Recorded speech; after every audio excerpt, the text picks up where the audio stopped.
The great hall of the Galactic Council buzzed with worry. Hundreds of alien beings from across the galaxy had gathered for an emergency meeting. Their strange voices filled the air as they spoke in dozens of different languages. At the center of the hall, a tall blue creature with 4 arms stood up.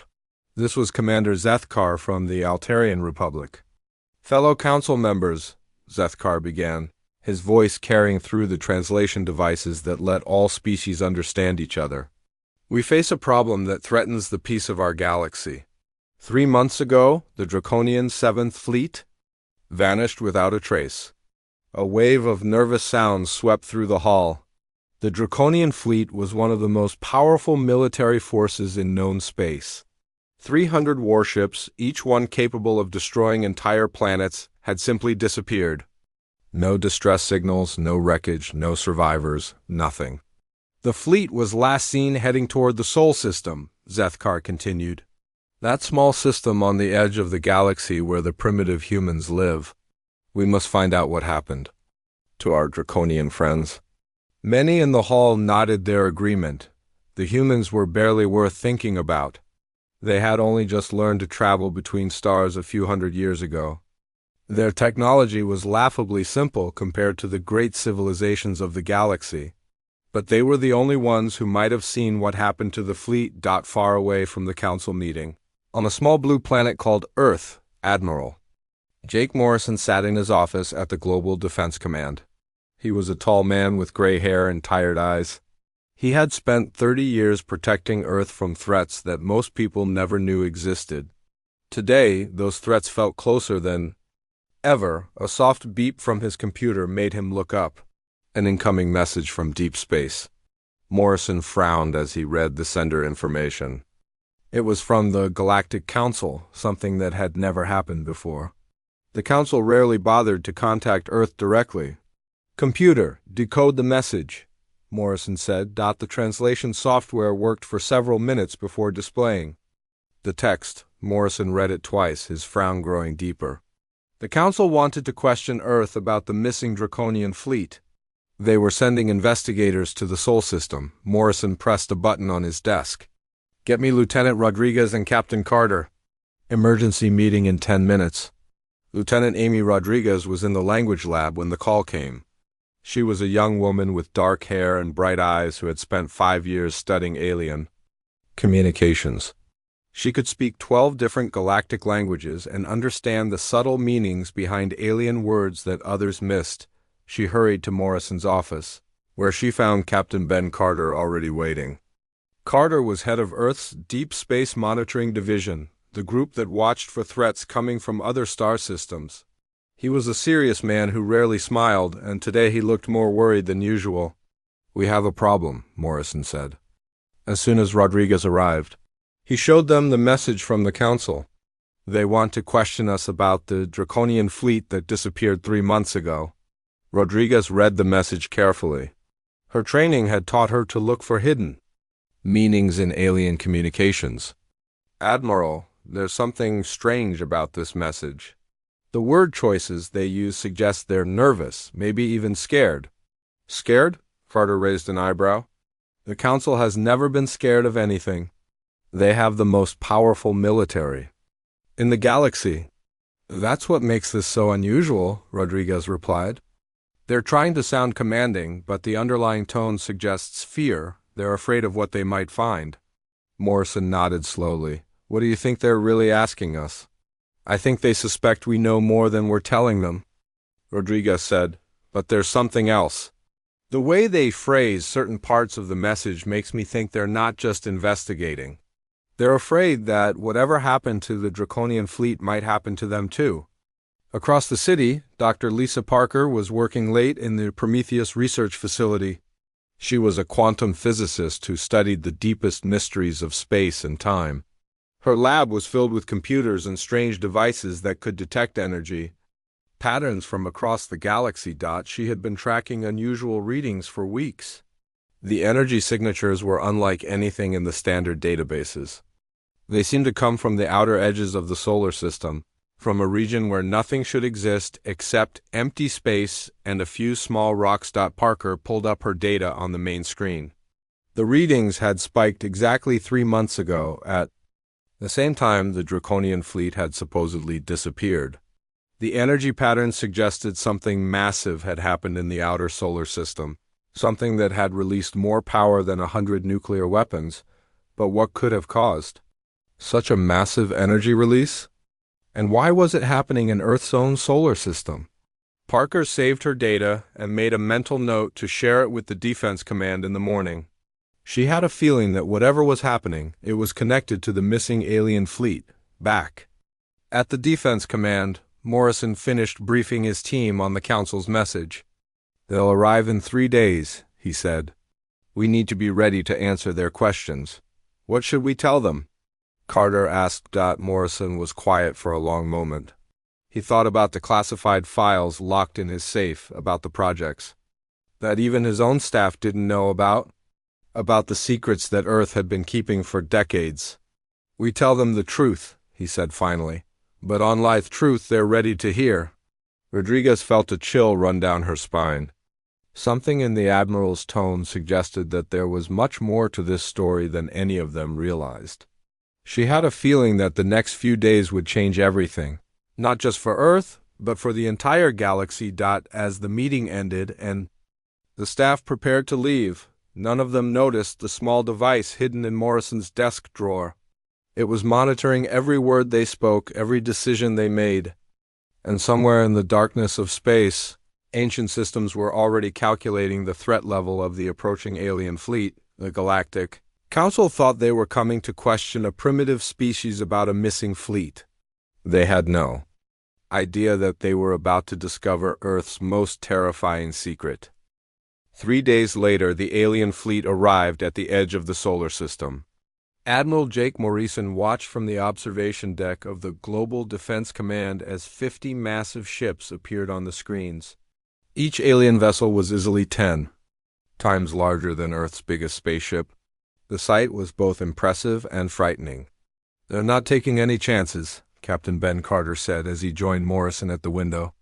"That's enough firepower to level a planet." Morrison nodded. Grimly, "They want to make sure we understand who's in charge here." The lead ship belonged to Admiral Krixvoss of the Centauri Alliance. His vessel was a giant wedge of dark metal covered in weapons. It moved through space like a predator hunting for prey. Behind it came ships from a dozen different alien races, all united in their search for answers about the missing Draconian fleet. Lieutenant Amy Rodriguez was in the communications center, monitoring the alien transmissions. Her job was to listen for any hidden meanings in their messages. What she heard made her blood run cold. "Admiral," she called out over the intercom, "you need to hear this. The aliens are not just investigating. They're scared, really scared." Morrison and Carter hurried to the communications center. Rodriguez played back the intercepted messages. Even through the translation software, the fear in the alien voices was clear. "They keep talking about the unknown threat and forces beyond understanding," Rodriguez explained. "They're not just worried about what happened to the Draconian fleet. They're worried the same thing might happen to them." Before Morrison could respond, an incoming message appeared on the main screen. Admiral Krixvoss's face filled the display. He was a tall, thin creature with gray skin and large black eyes. His voice was cold and commanding. "Humans of Earth," he began, "we are here to investigate the disappearance of the Draconian 7th Fleet. You will cooperate fully with our investigation. We will be sending teams to examine your planet and surrounding space." Morrison stepped forward. "Admiral Krixvoss, Earth is happy to help with your investigation. We want to find out what happened to the missing fleet as much as you do." The alien admiral's expression didn't change. "You will provide us with all your sensor data from the past 3 months. You will also assign your best personnel to work with our investigation teams." "Of course," Morrison replied. "Captain Carter will lead our team aboard your ships. We'll share everything we have." After the transmission ended, Morrison turned to Carter. "Take Dr. Parker and Lieutenant Rodriguez with you. I want our best people working on this."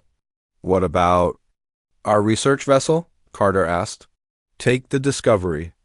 But remember, you're there to observe as much as to help."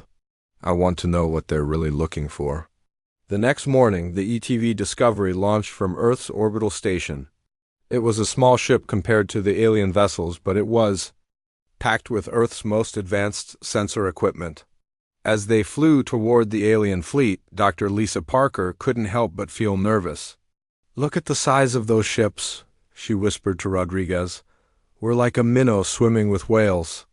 Rodriguez nodded, and they want us to believe they're just here to investigate. Ships that size are built for war, not research. When they reached the alien fleet, the Discovery was pulled into the cargo bay of Admiral Krixvoss's command ship. The human team was escorted to a briefing room where they met with the alien investigation team. "We will begin by examining the outer regions of your solar system," announced Commander Yeltoth, a reptilian creature with scales that changed color when he spoke. "Our sensors have detected unusual energy readings near what you call the Kuiper Belt." Parker's heart skipped a beat. The Kuiper Belt was exactly where she had been detecting those strange energy signatures. "What kind of energy readings?" she asked. "Quantum disturbances," replied Dr. Zexkar, the alien science officer. "The type that occur when matter is destroyed at the molecular level." The investigation fleet moved slowly through the outer solar system. The alien ships used sensors that could detect objects smaller than a grain of sand from millions of miles away. It didn't take long before they found what they were looking for. "Debris field detected," announced the ship's computer. "Distance, 12 million kilometers." On the main screen, they could see thousands of small pieces of metal floating.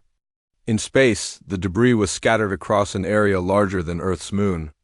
But something was wrong with the metal pieces. They didn't look like normal spacecraft wreckage. "The molecular structure is all wrong," Parker muttered as she studied the readings. "It's like the metal was subjected to forces that shouldn't exist." "Doctor?" Zexkar ran his own scans, his four eyes widened in surprise. "These distortions are impossible. No known weapon could cause this level of molecular damage." Carter watched the alien scientists work. They were clearly disturbed by what they were seeing. "What exactly are we looking at?" he asked. "Wreckage from the Draconian fleet," Zexkar replied. "But it has been changed somehow. The atomic bonds have been altered in ways that violate everything we know about physics." Parker continued her scans, her mind racing. The readings matched her theoretical calculations for weaponized dark matter, but that technology only existed in her classified research files. How could alien wreckage show signs of exposure to weapons that didn't officially exist? Meanwhile, Rodriguez was monitoring the alien communications. The crew members were speaking in hushed tones, their voices filled with fear and confusion. She translated their words for Carter and Parker. "They're saying things like impossible power and forces beyond comprehension," she whispered. "They've never seen anything like this before."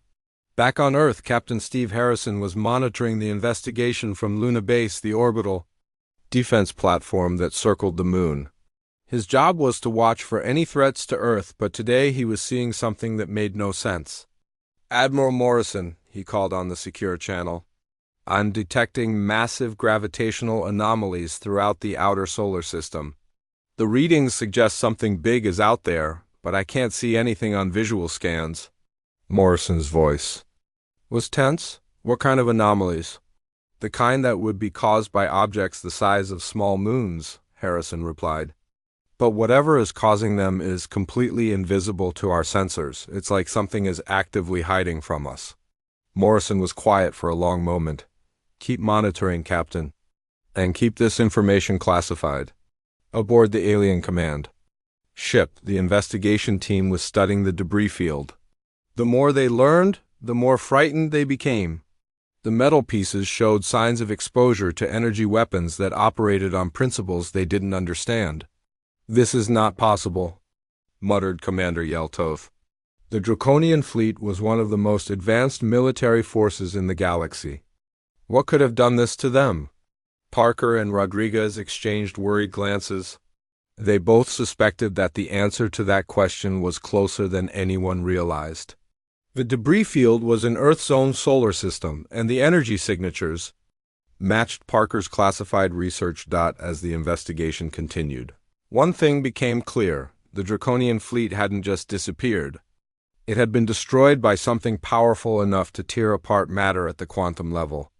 And whatever had done, it was still out there, hidden in the darkness of space, watching and waiting. The alien investigators had come to Earth looking for answers about a missing fleet. What they were finding instead was evidence of a power beyond their understanding, a force that could make even the mighty Draconian warships simply cease to exist, and somewhere in the shadows of the solar system, ancient systems continued their silent vigil, ready to protect Earth from any threat, no matter how powerful. Dr. Lisa Parker sat in her small lab aboard the alien command ship, staring at the data on her screen. She had been studying the debris from the Draconian fleet for hours, and what she found made her hands shake. The molecular patterns looked familiar, too familiar. She pulled up her classified research files on her secure tablet. The files contained theories about weaponized dark matter, ideas that existed only in the deepest levels of Earth's secret projects. According to her calculations, weapons using dark matter could tear apart the basic building blocks of matter itself. The debris patterns matched her theories perfectly. "This can't be right," she whispered to herself. But the numbers didn't lie. The Draconian fleet had been destroyed by weapons that only existed in her research files. Weapons that Earth wasn't supposed to have. Parker's heart pounded as she realized the terrible truth. Earth didn't just witness the destruction of the Draconian fleet. They had caused it. She quickly sent a coded message to Admiral Morrison on Earth. The message was short but urgent. "We need to talk now. Priority Alpha." Back on Earth, Morrison received the message in his office. He read it twice, then locked his door and activated the security shields that would block any listening devices. He opened a secure channel to Parker. "What did you find?" he asked. "The debris patterns match my dark matter research," Parker said, her voice barely above a whisper. "Admiral, the Draconian fleet was destroyed by weapons that only exist in our classified files. How is that possible?" Morrison was quiet for a long moment. When he spoke, his voice was heavy with the weight of secrets. "Dr. Parker, I need you to return to Earth immediately. Bring Captain Carter and Lieutenant Rodriguez with you. There are things you need to know." "What things?" Parker asked. "The truth about what Earth really is," Morrison replied. "And why?" "The Draconian fleet is gone." 2 hours later, the human team was aboard the Discovery. Heading back to Earth, the alien investigators were too busy studying the debris field to notice their sudden departure. Captain Ben Carter piloted the ship, while Parker and Lieutenant Amy Rodriguez tried to make sense of what they had discovered. "The aliens are terrified," Rodriguez said. "I've been monitoring their communications. They keep talking about unknown forces and impossible weapons. They have no idea what they're dealing with, but we do," Parker said quietly. "The question is, how do we have weapons that can do this?" When they reached Earth, Morrison was waiting for them at the Global Defense Command. He led them to a secure conference room deep underground, a place that didn't appear on any official maps. The walls were covered with screens showing star charts and technical diagrams. "What I'm about to tell you is classified at the highest levels," Morrison began. "For 50 years, Earth has been preparing for this day. We knew that eventually some alien race would see us as a threat or a target. We decided to be ready." He pressed a button, and the screens came alive with images of massive structures floating in space. They looked like space stations, but they were covered with weapons that seemed to bend light around them. "The Prometheus Research Facility isn't just a research station," Morrison explained. "It's the command center for a network of automated defense platforms scattered throughout the solar system. We call them the Guardian Network." Carter stared at the images. "How many platforms are there?" "The 57, Morrison replied. "Each one is equipped with weapons that operate on principles most of the galaxy doesn't understand. Dark matter cannons, quantum disruptors, gravity wells that can trap entire fleets." "But why keep it secret?" Rodriguez asked. "Why not tell?" The galaxy we can defend ourselves? Because as long as they think we're weak, they leave us alone, Morrison said. The moment they know we're strong, we become a target. Every major power in the galaxy would want to either control us or destroy us. Parker felt sick. The Draconian fleet. They didn't just disappear, we killed them. Yes, Morrison said simply. 3 months ago, our deep space sensors detected the Draconian 7th Fleet approaching the solar system. But they weren't just passing through. They were conducting attack patterns, mapping our defenses, preparing for invasion. He showed them recordings from the Guardian network, the Draconian. Ships had been moving in formation, their weapons charged and ready. They had been planning to attack Earth without warning. The Guardian network is programmed to respond to hostile intent, Morrison continued. When the Draconian fleet entered the outer solar system with weapons hot and attack formations active, the system treated them as an imminent threat. What happened to them? Carter asked, though he already suspected the answer. They were erased, Morrison said. The dark matter cannons don't just destroy ships. They unmake them at the quantum level. The Draconian fleet didn't just die, they ceased to exist. A door at the back of the room opened, and a man in military uniform entered. He was tall and stern, with gray hair and cold eyes. Morrison stood up as he entered. This is Colonel Dan Williams, Morrison said. He's the director of the Prometheus project. Williams nodded to the group. Dr. Parker, your research into dark matter weapons helped make the Guardian network possible. Your theories about quantum disruption saved Earth from invasion. But I never meant for my research to be used for weapons, Parker protested. And that's exactly why it works so well, Williams replied. You approached the problem from a scientific perspective, not a military one. You found solutions we never would have discovered. Rodriguez looked at the star charts on the walls. How long have you known about the alien threat? Since first contact, Williams said. The Galactic Council has been watching Earth for centuries. They've been waiting for us to develop enough technology to be useful to them, but not enough to be dangerous. They see us as a primitive species that they can control. But we're not primitive, Carter said. No, Williams agreed. We're just very good at appearing primitive. Every piece of technology we've shared with the galaxy has been carefully selected to maintain that illusion. They think our most advanced. Ships are toys compared to theirs. Morrison pulled up another screen showing the current position of the alien investigation fleet.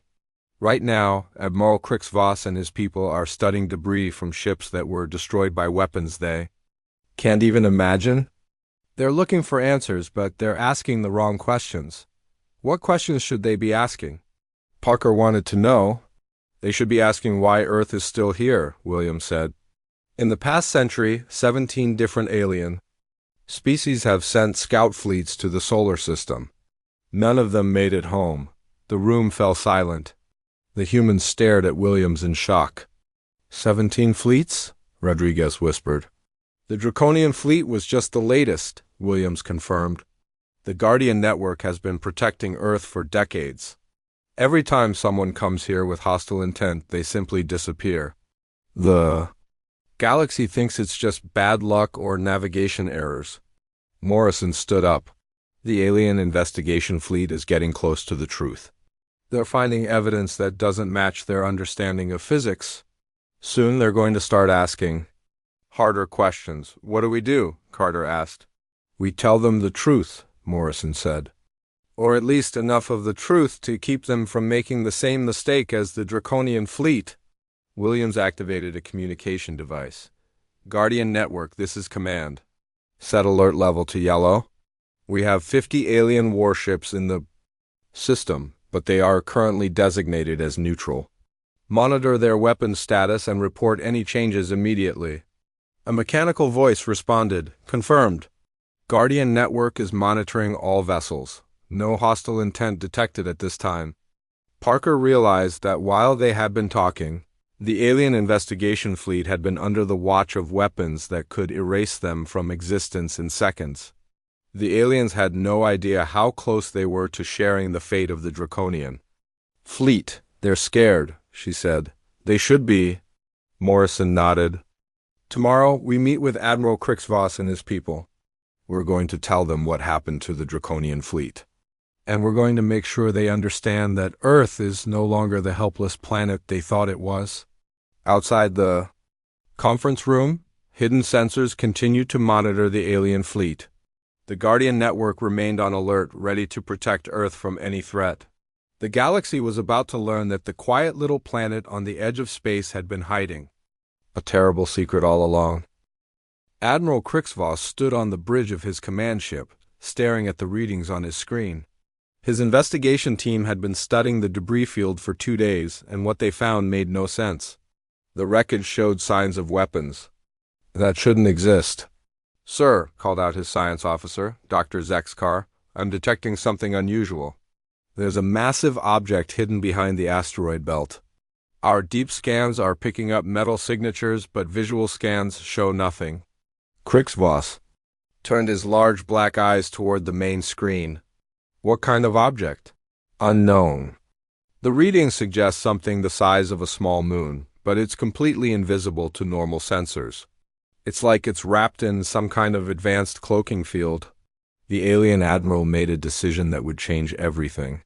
"Take us closer. I want to see what the humans are hiding." The alien fleet moved slowly toward the hidden object. As they got closer, their most powerful sensors began to penetrate the cloaking field. What they saw made the entire bridge crew fall silent. It was a massive structure, bigger than any space station in the galaxy.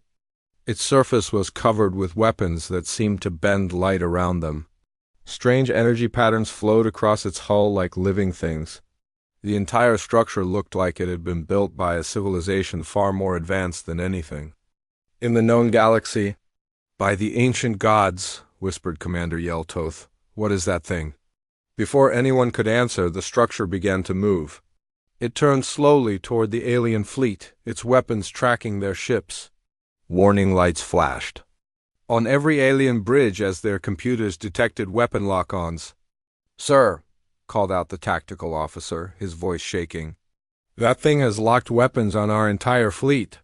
Energy readings are off the charts. Those weapons are more powerful than anything we've ever seen." Krixvoss felt fear crawl up his spine. "Are those human weapons?" "Impossible," Dr. Zexkar replied. "The humans barely have spaceflight. They couldn't build something like this." But even as he spoke, the scientist was running scans of the structure. The metal composition, the energy signatures, even the basic design elements all matched human technology. It was clearly built by Earth, but it was centuries ahead of anything the humans had ever shown the galaxy. On Earth, Admiral Jake Morrison was in the Emergency Command Center watching the situation unfold. Colonel Dan Williams stood beside him, his face grim. "Guardian 7 has detected the alien fleet," Williams reported. "The platform is tracking all 50 ships. Weapons are charged and ready." Morrison opened a channel to the alien flagship. "Admiral Krixvoss, this is Admiral Morrison. I suggest you move your fleet away from the Guardian platform immediately." Krixvoss's face appeared on the screen. His usual calm had been replaced by barely controlled panic. "Morrison, what is that thing? How do the humans have technology like that?" "It's one of our defense platforms," Morrison replied calmly. "And, I recommend you treat it with respect. It doesn't like being threatened." "Defense platform?" Krixvoss's voice rose. "That thing is bigger than our largest battleships. It has enough weapons to destroy entire fleets." "Yes," Morrison said simply, "that's the point." The alien admiral's hands shook as he spoke. "You told us you were a peaceful species. You said you had no military ambitions." "We are peaceful," Morrison replied, "but we're not defenseless. We never have been." Dr. Kate Sullivan, Earth's leading expert on defensive strategy, joined Morrison on the screen. She was a middle-aged woman with kind eyes, but her voice carried the authority of someone who had spent decades planning for this moment. "Admiral Krixvoss," she said, "your people have been making a mistake for centuries. You assume that because we don't build massive fleets and conquer other worlds, we must be weak, but there are other ways to be strong." "What do you mean?" Krixvoss asked.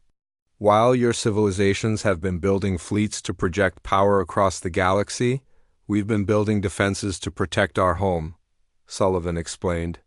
We don't need to conquer other worlds. We just need to make sure no one can conquer ours. On the alien flagship, Dr. Zek's car was studying the platform's energy readings. What he found made his blood run cold. Admiral, the power output from that structure is enormous. It's drawing energy from sources I don't recognize. The weapon systems alone could power an entire star system. Captain Ben Carter, who had returned to Earth the day before, now stood in the command center watching the alien fleet. They're starting to understand, he said to Morrison. Look at their formation. They're trying to spread out, but they're too scared to move too fast. Morrison nodded. They should be scared. Guardian 7 is just one platform. There are 56 others watching them right now. Lieutenant Amy Rodriguez was monitoring the alien communications. The fear in their voices was clear even through the translation software. They're calling it impossible, she reported. They keep saying humans couldn't build something like this. But we did, Morrison said. And it's time they knew the truth. He opened the channel to the alien fleet again. Admiral Krixvoss, you came here looking for answers about the Draconian fleet. I'm going to give you those answers. The alien admiral's face was pale. Go on. 3 months ago, your Draconian friends approached our solar system with hostile intent. They were planning to invade Earth. Our defense network detected their attack patterns and responded accordingly. What happened to them? Krixvoss whispered. They were eliminated, Morrison said without emotion. Completely. The Guardian network doesn't just destroy enemy ships. It erases them from existence. That's why you found debris with impossible molecular damage. The Draconian fleet was unmade at the quantum level. The alien bridge fell silent. Dr. Zexkar checked his readings again. The energy patterns in the debris field. They match the weapons on that platform. Colonel Williams stepped forward. The Guardian network has been protecting Earth for 50 years. Every alien species that has approached our system with hostile intent has faced the same fate as the Draconian fleet. They simply disappear. How many? Krixvoss asked. 17 fleets, Williams replied, including the Draconians. The galaxy thinks it's just bad luck or navigation errors. But the truth is they were all eliminated by our defense network. Commander Yeltoth spoke up from his position at the tactical station. Sir, I'm detecting more structures throughout the system. They're everywhere. Hidden behind asteroids, cloaked in the outer planet's rings, even in the asteroid belt. There are dozens of them, Morrison smiled grimly. 57 platforms to be exact. Each one capable of destroying entire fleets. The Guardian network doesn't just protect Earth, it protects the entire solar system. Dr. Sullivan added, the system is fully automated. It responds to hostile intent, not to our commands. If you approach Earth with peaceful intentions, you're safe. But if you come here planning to attack or invade, the network will eliminate you before you can fire a single shot. Krixvoss realized with growing horror that his investigation fleet was completely surrounded by weapons that could destroy them in seconds. The humans had been hiding their true strength for centuries, appearing weak while building a defense network that could challenge any power in the galaxy. Why are you telling us this? He asked. Because your investigation has brought you too close to the truth, Morrison replied. Soon, you would have discovered more platforms. You would have realized that Earth isn't the primitive planet you thought it was. We'd rather tell you the truth than have you find it out the hard way. The alien admiral looked at his tactical displays. Every one of his ships was being tracked by multiple weapon systems.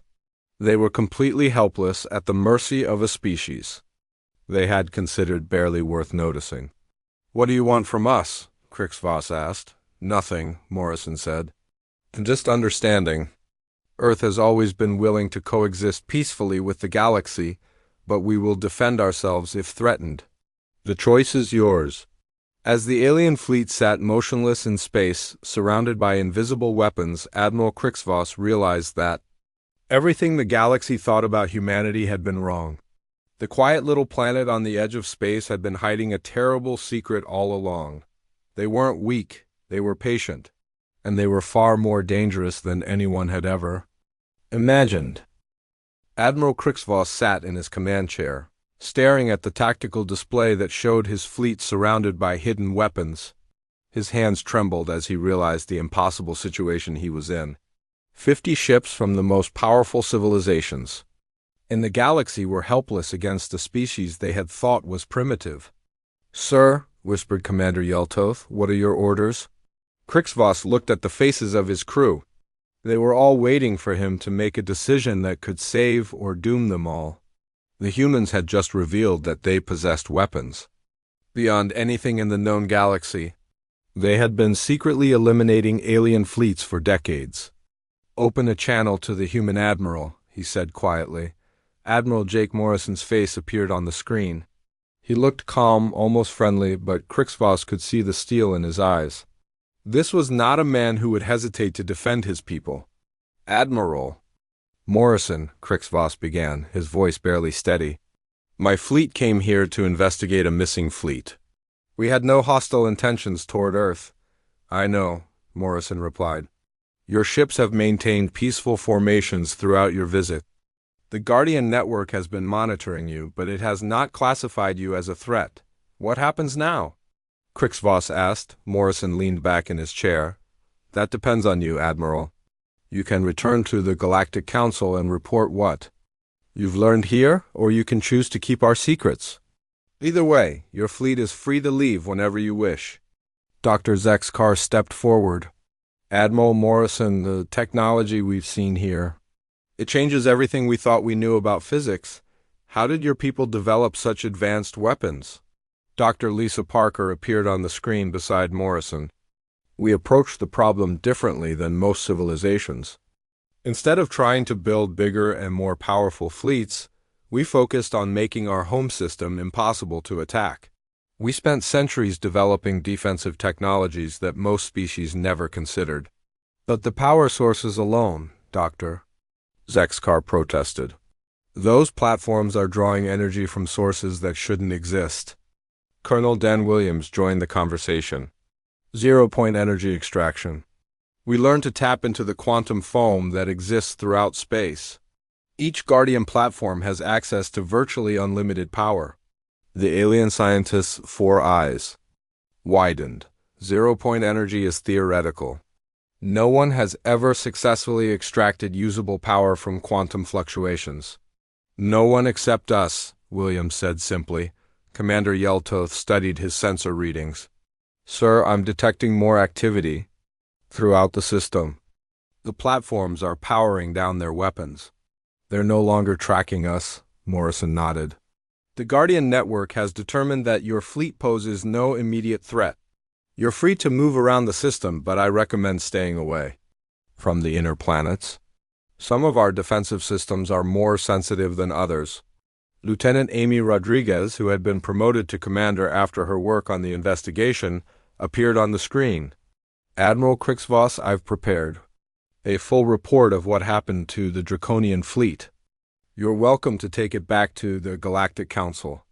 "What will it say?" Krixvoss asked. "The truth," Rodriguez replied. "That the Draconian 7th Fleet approached Earth with hostile intent and was eliminated by our planetary defense systems. That Earth has been protecting itself from alien aggression for decades, and that humanity is willing to coexist peacefully with the galaxy but will defend itself if threatened." Krixvoss was quiet for a long moment. "And if we report this to the Council, what then?" Morrison's expression grew serious. "Then the galaxy will have to decide how it wants to deal with Earth. You can continue to treat us as equals and maintain peaceful relations. Or you can try to force us to give up our defensive capabilities. And if someone chooses the second option?" Krixvoss asked. Williams answered. "Then they'll discover what happened to the 17 fleets that came before them.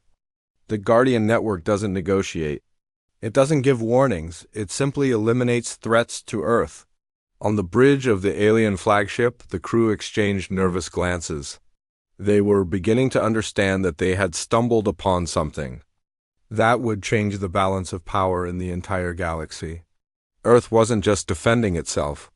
It was demonstrating that there were ways to be powerful without conquering others. Dr. Kate Sullivan appeared on the communication screen. Admiral, I want you to understand something important. Earth has never attacked another world. We've never invaded or conquered anyone. Our weapons are purely defensive. But they are also absolute. Any force that approaches our system with hostile intent will be eliminated completely. How can we be sure you won't use these weapons offensively? Crixvos asked. Because we've had them for 50 years and never have? Morrison replied. If we wanted to conquer the galaxy, we could have done it decades ago. Instead, we've chosen to stay home and protect ourselves.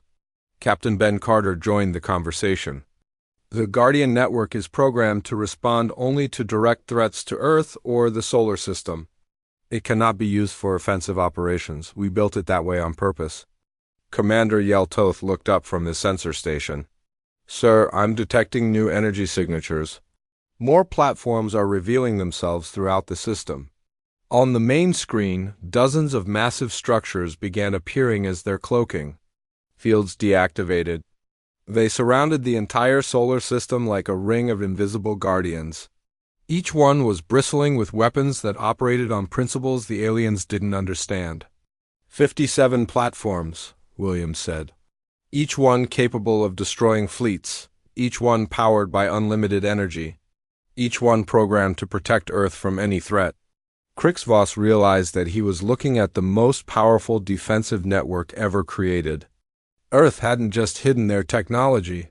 They had built a fortress around their entire star system. Why show us this? He asked. Because your investigation brought you too close to the truth, Morrison replied. It was better to tell you directly than to let you discover it by accident. Accidents sometimes end badly. The alien admiral made his decision. We'll return to the Galactic Council. We'll report what we found here. But I want assurances that Earth won't use these weapons against peaceful worlds. You have them, Morrison said. Earth has no interest in conquest. We just want to be left alone to live our lives. But we also want the galaxy to understand that we're not helpless. We're not easy targets, and we're not going anywhere. Rodriguez stepped forward. Admiral Crixvos, I've been assigned as Earth's first official ambassador to the Galactic Council. I'll be returning with your fleet to establish formal diplomatic relations. Ambassador? Crixvos was surprised. It's time for Earth to take its proper place in galactic affairs, Morrison explained. We've been hiding in the shadows for too long. The galaxy needs to know that we exist, that we're powerful, and that we're willing to work with others as equals.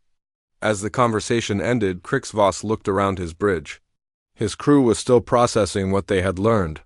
Earth, the quiet little planet on the edge of space, had been hiding weapons that could challenge any civilization in the galaxy. Prepare the fleet for departure, he ordered. We're returning to the council chambers. What will you tell them, sir? Commander, Yeltoth asked. The truth, Crixvos replied. That we found what happened to the Draconian fleet, and that the galaxy just gained a new major power. As the alien fleet prepared to leave the solar system, the Guardian platforms watched silently. Their weapons powered down, but their sensors remained active. They would continue their eternal vigil, protecting Earth from any threat that might come from the stars on Earth. Morrison stood in his office, watching the alien ships depart. The secret was out. Humanity was no longer hiding. The galaxy would have to accept that the quiet little planet had become one of the most powerful forces in known space. Rodriguez packed her bags for the journey to the Galactic Council. She would carry Earth's message to the stars. Humanity wanted peace, but they were prepared for war. They wanted cooperation, but they would never again be seen as weak. The age of Earth's isolation was over. The age of Earth's strength had begun. Colonel Williams watched from the Prometheus command center as the last alien ship disappeared into hyperspace. Guardian Network returned to normal alert status. Continue monitoring all approaches to the system. Confirmed, replied the mechanical voice. Guardian Network standing ready. Earth remains secure. And in the darkness of space, 57 platforms maintain their silent watch, ready to protect humanity from any threat that might emerge from the vast galaxy beyond.